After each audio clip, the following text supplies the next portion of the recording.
ایک آدمی کو آپ نے دیکھا آنکھوں سے نابینا ہے اور بھیک مانگ رہا ہے, تو حضرت عمر کو نظر آ گیا, فرمایا کون ہو؟ اس نے کہا میں یہودی ہوں. فرمایا بھیک کیوں مانگتی ہو؟ کہا جب تک تندرست تھا مسلمانوں کو جزیہ دیتا تھا, بوڑھا ہو گیا ہوں کیا کروں. حضرت عمر نے گھوڑے کی پشت پہ بٹھایا, کافر کو گھوڑے کی پشت پہ بٹھایا اور بٹھا کے مدینے لائے. حضرت علی شیر خدا وزیر خزانہ تھے, فرمایا علی اس کا وظیفہ جاری کرو. کہا یہ کون ہے؟ فرمایا یہ یہودی ہے, لیکن یہ ہمیں جزیہ دیتا رہا, بوڑھا ہو گیا بیچارہ, بھیک مانگنے پہ مجبور ہے, ہماری حکومت کے اندر رہتا ہے, اس کا پورا وظیفہ جتنا خرچہ اتنا وظیفہ لگاؤ.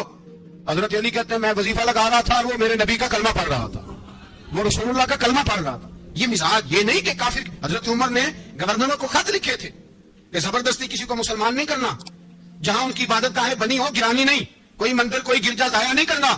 بات دور نکل جائے گی. اور میں اپنے مضمون پہ رہتا ہوں. اہل بیت کا پیار اگر سکھایا ہے تو جناب عمر نے سکھایا ہے رضی اللہ تعالی عنہ. امام حسن ملنے, آپ یقین کریں میں جب اس واقعہ کو پڑھتا ہوں تو میرا دل جھوم جاتا ہے. میں کہتا ہوں یار ڈاڈا ہونا اپنی جگہ پہ, عشق ہونا اپنی جگہ پہ, انسان کا باوقار ہونا اپنی جگہ. جہاں کھڑے ہونا تھا وہاں یہ کھڑے ہوتے تھے, اور جہاں جھکنا تھا وہاں یہ. ان لوگوں میں اقبال نے کہا تھا تیری نگاہ ناز سے دونوں مراد پا گئے, عقلے کی یا جستجو عشق حضور و اس طرح. جہاں اگر آیا ہے سامنے کیسر و کسرا تو عمر جیسا دلیر کوئی نہیں, اگر سامنے آیا ایران کا بادشاہ تو عمر جیسا تگڑا کوئی نہیں, اگر آیا ہے سامنے غسان کا بادشاہ تو عمر جیسا عادل کوئی نہیں. لیکن اگر علی کا بیٹا آیا ہے, اگر فاطمہ کے لال پارے آئے ہیں, تو پھر فاروق اعظم سے جیسا محب کوئی نہیں, پھر ان سے جیسا پیار کرنے والا کوئی نہیں. اندر بیٹھے ہیں جناب عمر, اندر تنہائی میں کچھ وزیروں سے گفتگو ہو رہی ہے, میٹنگیں جاری ہیں. آپ کے بیٹے ملنے آئے جناب عبداللہ ابن عمر, ابا جی ملنے میں, بات ٹھہرو بات کر رہا ہوں, کوئی نہ اندر آئے. صاحب زیادہ باہر کھڑا ہے. تھوڑی دیر گزری تو امام حسن بھی آ گئے. کون آئے؟